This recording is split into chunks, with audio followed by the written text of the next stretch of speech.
Guten Morgen miteinander. Wir sind jetzt um 5 Uhr aufgestanden und um 6 Uhr kommen wir da aufs Schiff. Und das da ist unser Bungalow. Und das ist unser Captain. Und wir gehen heute 2 Inseln anschauen. Morning! Morning. How are you? Good. And you?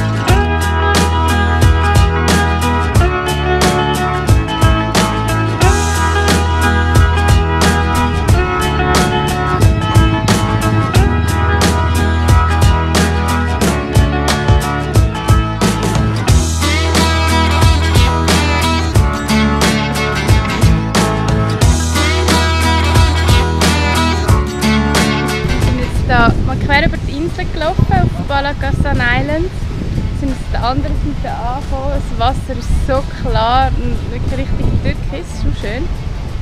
Wir sind jetzt hier am Strand vorne, also durch das Dorf durch, und vorne am Strand hat es auch noch Leute gehabt, haben wir eine Familie kennenlernen.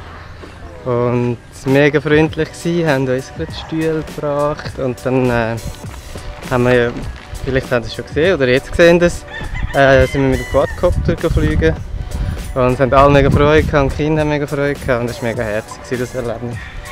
Ja, das Herzige war, es sind nachher noch viele andere Kinder gekommen, die am Strand runtergelaufen sind, um zu schauen, wie der Quadcopter fliegt, und haben Freude gehabt. Ja, es war ein mega schönes Erlebnis.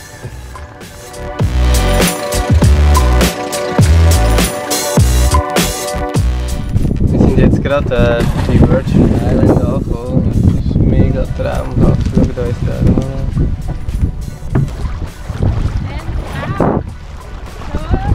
So schön.